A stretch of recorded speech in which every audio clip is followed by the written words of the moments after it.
Welcome to this tutorial. My name is Xander. Now this tutorial is part of our Express.js Prisma ORM Query Fundamentals course. You can access this course playlist available for free on YouTube. For deeper learning, the full course is available for purchase at Udemy. Find all the resources and links in this video's description. Now don't forget to subscribe to the channel for weekly promotions, discounts, and Udemy course giveaways. When designing a database using schema, it's important to understand how to define fields that are required, optional, or have default values. So these constraints determine how data is inserted into the database and ensure that data integrity is maintained. So in this tutorial, we'll explain how to manage these constraints in Prisma schema. So let's just imagine we are inserting a new record into our user table. So this is some sort of user table. So we've identified the fields and maybe the field types. So now we go ahead and add a new record.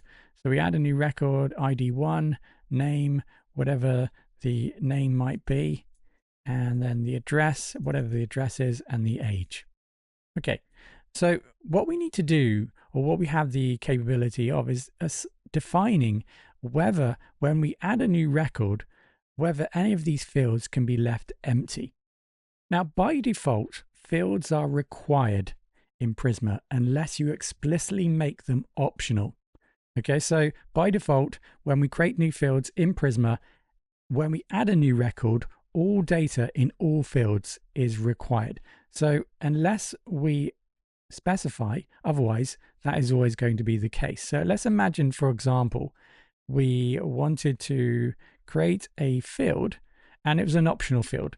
So maybe we have some sort of kind of description field. So we want to make sure that this data, when we insert a new record, is optional.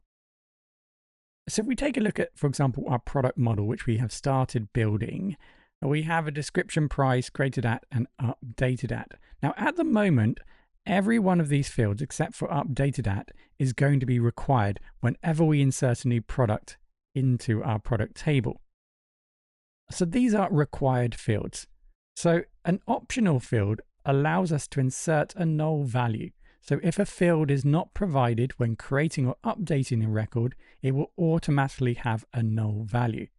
So we simply use the question mark symbol after the field type to mark the field as optional. So we have already done that here with updated at, so we can actually now go ahead and make the description optional as well.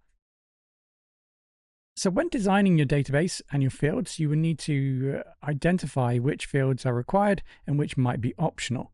Now, if we take a look at the draw.io example, on the right-hand side here, I've added a data dictionary. And this is just a crude example of what you might generate for every single field, every single table in your database. So this data dictionary here basically provides more information than the ERD. So in addition to the field name, data type, and maybe keys, it also provides information about whether the field needs to be unique, whether it supports null values, whether it can be empty whenever we insert data into the table, any default values. If we don't add any data, what might be the default value that is automatically assigned to that field. We have max length, which we have already discussed with string fields, and then the onDelete, which we'll discuss later on in this module.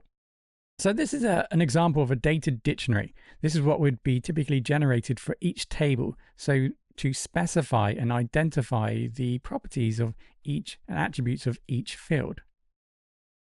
Okay, so it was very simple to specify required and optional values. So let's take a look at the default values. Now, a default value is used to automatically assign a value to a field if nothing is provided. So imagine we had this user table once again, we add a new record, and the isActive here, well, that was set or has a default value. So let's imagine that it has a default value of true. So if we were to add a new record to this user table and we didn't specify the isActive information when we added that record, then simply the default value would then get inserted into the field. So to specify the default value, we can simply go ahead and add the @default and then go ahead and specify the value. So we need to be careful here to make sure that the value represents the type of data that's going to be used in that field. So here we have a number. So we can supply a default value for just about any type of field type. Again, just make sure that you specify the correct value. So here in the category is active, by default, we're going to set that to false. Now we do have some special tools for date time.